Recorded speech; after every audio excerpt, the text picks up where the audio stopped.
Bueno amigos y amigas, el día de hoy quiero comentar este video con ustedes que sinceramente me pareció bastante interesante. Bueno, este señor sería un pastor evangélico que es bastante famoso y aunque no estoy de acuerdo con todo lo que dice, la verdad es que también hay que reconocer que en este pequeño clip dice bastantes verdades que a la vez son bastante interesantes. Así que vamos a oír lo que dice y lo vamos a ir comentando. Que un diácono católico, que un monaguillo le diga al obispo o al cardenal: mire, Dios me dijo que me ponga una capilla propia en la esquina. Si no se molesta, me agarro a la Virgen y me la llevo. Y yo a partir de ahora no respondo a nadie.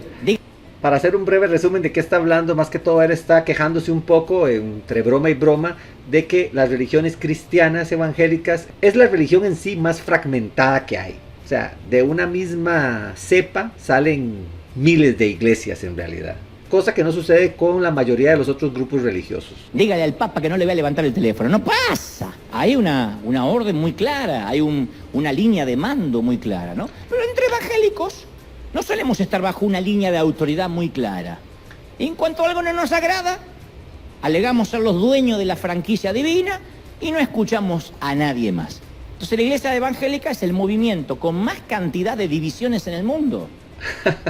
Bueno, esto es ciertísimo. De hecho, así funciona la iglesia evangélica. O sea, dentro de ellos no tienen que rendirle cuentas a nadie. Cualquiera se monta su propia iglesia y pone sus propias reglas del juego. La mayoría respetan una cierta lógica en algunas cosas. ¿Por qué? Porque, bueno, la gente que va a venir a su iglesia va a tener creencias evangélicas fundamentales. Entonces, si cambian demasiado la combinación, por decirlo de alguna manera, puede que la gente que viene nueva se sienta un poco extraña y no les guste. O sea, hay ciertas como reglas, pautas que la gente que pertenece a un grupo religioso espera encontrar en una iglesia evangélica. Entonces, si el pastor, no sé, se le va un poco la olla y empieza a meterle un poco más de la cuenta, el chiringuito no le va a funcionar o el negocio. Y recordemos que es la verdad también. Este grupo de iglesias evangélicas en general van por el dinero. O sea, son negocios para ellos. Entonces, lo que ellos quieren es hacer su negocio o su puesto, por ponerlo de alguna manera, su puestito ahí que ponen religioso, quieren que sea el más atractivo hacia la gente para tener la más cantidad de seguidores, ¿verdad? Y de personas que vayan a su iglesia a dar el diezmo. En un mismo barrio, hagan memoria los que han venido de otro país. Capaz que acá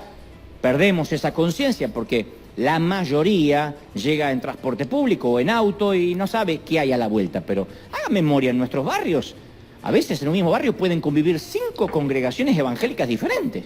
Y 4 de ellas son divisiones de la primera. Sí.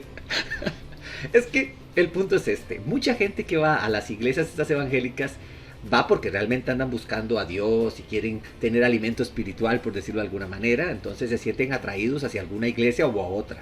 O sea que son los siervos, los feligreses. Pero hay otros que van pensando, bueno, esto es un negocio, vamos a ir para aprender cómo se hace y montarme yo mi propio negocio, mi propia iglesia. Y son muchísimos realmente. No todos pegan, algunos lo intentan y fracasan.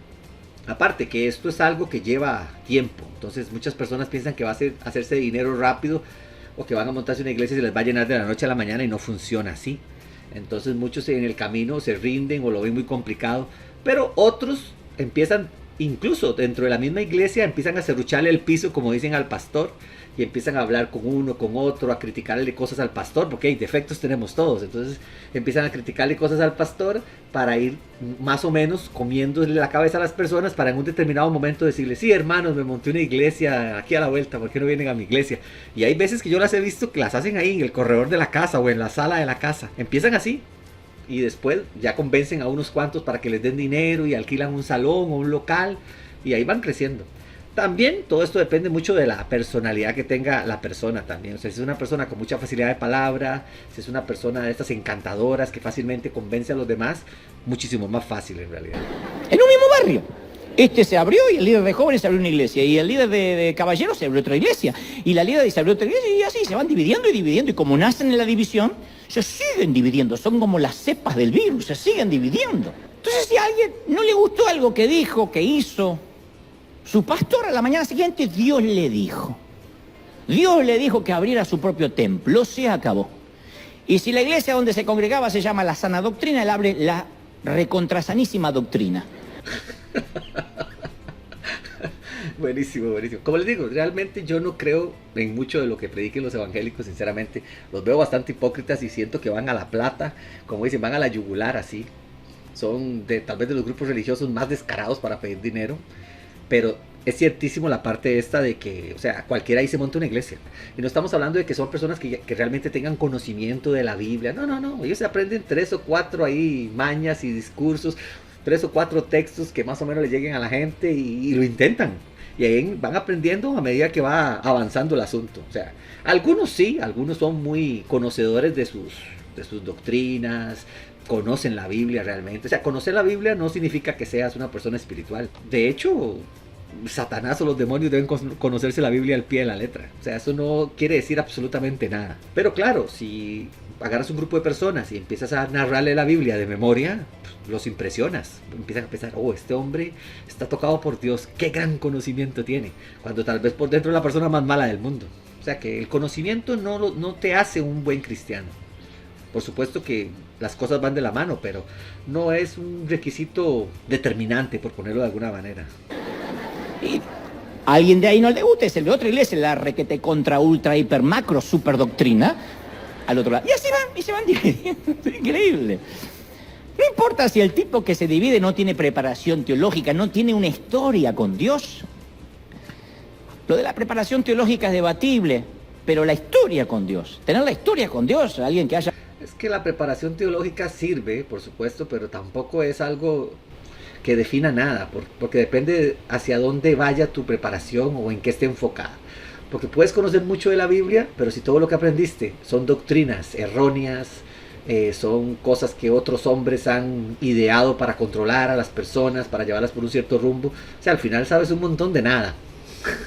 Que es también mucho lo que nos pasaba cuando éramos testigos. Sabíamos mucho, pero todo lo que sabíamos estaba basado en las tonteras que nos enseñaban. Entonces al final, ¿qué tanto sabíamos? Es complicado realmente. Entonces, si aprendes de forma honesta, buscando la verdad, puedes llegar a aprender mucho con el tiempo. Pero si todo tu aprendizaje está llevado de la mano por otras personas que lo que quieren es manipularte, controlarte o guiarte por el camino que ellos consideran correcto, o sea, al final no sabes nada, eres simplemente un ciego siguiendo a otro ciego. Ha caminado con el Señor, alguien que tenga una historia que contar de procesos, que no vive una espiritualidad prestada, ¿no? No importa si no tiene una denominación seria que lo respalde o una junta ejecutiva que de alguna forma lo controle. Lo importante es que tiene un logo, una idea y un Dios me dijo, y así arranca. Y además tiene una esposa que le dice, sí, cariño, tú eres el nuevo ungido mundial. Ya está. Sería impensable. No, yo he visto pastores de estos que no saben ni hablar, así sinceramente. Hay algunos que sí se les ve que tienen espuela, pero hay otros que, Dios mío, o sea, te quedas pensando cómo la gente los puede seguir realmente. Bueno, vamos a ver qué dicen en los comentarios.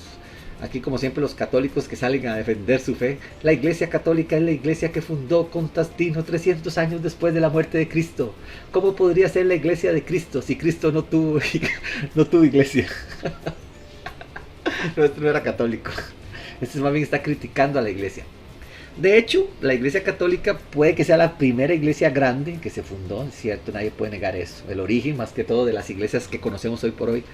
Pero hay que entender una cosa, o sea, realmente para mí, en el momento que los apóstoles murieron y los más cercanos a ellos también murieron, o sea, la religión se fue y las iglesias corrompiendo a una velocidad brutal, sinceramente. O sea, y Cristo sabía que esto iba a pasar. O sea, Él vino para cumplir lo que Él tenía que cumplir, pero no era que Jesús pensara que, no sé, que su enseñanza se iba a mantener íntegra en una iglesia por 2000 o 3000 años mientras Él viniera. De nuevo, no. Sabía que eso no iba a pasar, pero Él tenía que dejar las bases, o sea, esa balsa salvavidas para que todos nosotros podamos tener una posibilidad de encontrar la verdad, de encontrar un camino. Más ahora que tenemos a nuestra disposición el conocimiento. O sea, hay muchas formas fáciles de acceder al conocimiento. Antes no. Antes la gente solo podía aprender cuando iba a una iglesia o cuando seguía a un cierto hombre, pero hoy no. Hoy una persona puede agarrar y él misma empezar a buscar, leer la Biblia, leer incluso las escrituras en griego, en hebreo traducidas. O sea, ahora hay un mar de conocimiento para que las personas aprendan por sí mismas si quieren. Por supuesto que se puede seguir a otras personas y basado en lo que enseñen, pero el punto es que hoy por hoy no tenemos que seguir ciegamente a ningún hombre. O sea, podemos tomar lo mejor de cada persona y tomar nuestras propias ideas y buscar la forma más sana de servir o seguir a Dios. Pero en el pasado esto no se podía hacer. Entonces, a medida que el tiempo que Jesús murió y sus apóstoles más cercanos murieron, la iglesia tomó su curso natural. Un mundo lleno de hombres imperfectos, un mundo lleno de gente mala. Poco a poco se iban infiltrando, iban cambiando las enseñanzas que dejó Jesús para moldarlas a ellos, a su beneficio, a su forma de controlar a la gente, de sacar provecho de la gente. Eso se sabía que iba a pasar, era una lógica. De hecho, el mundo de caos en el que vivimos es por esto mismo, porque los ángeles en algún momento decidieron rebelarse contra Dios y pensaron que ellos podían gobernarse a sí mismos, pensaban que podían gobernar a la humanidad o que la humanidad se podía gobernar a sí misma. Y esto es, o sea, todo lo que vivimos hoy por hoy es eso exactamente. Por eso el mundo está tan mal, porque Dios no guía al mundo directamente. Nunca podrá haber un mundo o una religión perfecta mientras no esté Dios ahí, tomando las riendas y dando las instrucciones Él, o Jesús, por ejemplo, también. O sea, algo que sea una forma directa de tener contacto con Dios. O sea, mientras sean hombres los que están ahí de por medio, no podemos confiar ciegamente, porque en cualquier momento tuercen la verdad, la distorsionan para engañarnos. ¿Por qué? Porque son personas malas en realidad. Todos somos malos e imperfectos hasta cierto punto. Algunos más que otros, por supuesto. Bueno, aquí le ponen: las sectas no pueden vivir sin atacar a la verdadera iglesia de Cristo. O sea, este sí es católico. ¿Cómo se van a dividir en la católica si ahí permiten de todo? ¿Qué va? Todas las iglesias tienen sus reglas también. Es que lo que pasa es que la iglesia católica lo que hace es que es más laxa. Realmente no anda persiguiendo allá a la gente a ver si cumplen las reglas o no.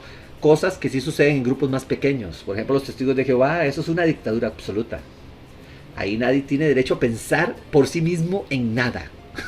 De hecho, por eso es que no se fragmenta, porque en el momento que a alguien se le ocurra pensar un poco diferente, lo eliminan de una. De hecho, cuando tú eres testigo de Jehová puedes cometer los errores que sean, los pecados más terribles, y si tú dices, me arrepiento, no sé qué, te perdonan. Bueno, ahí sigue la cosa. Pero anda que tú digas que no piensas que algo que enseñan esté bien, o anda que tú digas que piensas que el cuerpo gobernante se equivocó en algo, hasta ahí llegaste. O sea, si no rectificas, te echan. Y aún rectificando, ya quedas como con un blanco encima porque ya no confían en ti. Dicen, no, no, este es rebelde, en cualquier momento va a empezar a meterle ideas a los demás, tengámoslos vigilados. O sea, ahí no existe que a alguien se le ocurra pensar por sí mismo nada. Entonces no hay forma de dividirse. Ahí el que trata de sembrar la discordia es eliminado. La iglesia es una santa, católica y apostólica. Vaya, hasta ahora escucho en un culto donde se le da la razón a la iglesia católica. No es que se le dé la razón, de hecho, la iglesia católica pasa similar a los testigos. No, y sí está fragmentada, se ha fragmentado también a través de los años. Hay varias que han salido de la iglesia católica. De hecho, los evangélicos protestantes salieron de la iglesia católica también. Son ramificaciones. Pero no es tanto como los evangélicos. Es que los evangélicos es hasta cómico en realidad. Los cristianos no estamos divididos. Todos sabemos que Jesús es el camino para llegar al Padre y no hay otro. Y de hecho ese es el punto. Realmente no te va a salvar ir a ninguna iglesia. Lo que te puede salvar es que reconozcas a Cristo como tu Salvador, que lo sigas, que aprendas de Él, que obedezcas sus mandamientos. Eso es lo que te puede salvar, que seas una buena persona, y si no lo eres, tratar de serlo día a día. Pero ir a ninguna iglesia te va a salvar. Puede que, tampoco digo que sea malo reunirse con otras personas que piensan similar a ti. No lo veo malo. O incluso que quieras donar o ayudar a algún grupo para que este grupo se mantenga y crezca. Tampoco lo veo malo. El problema está en los excesos. Y el problema está cuando las personas utilizan la religión para exprimir a otras. Ahí es donde está lo malo.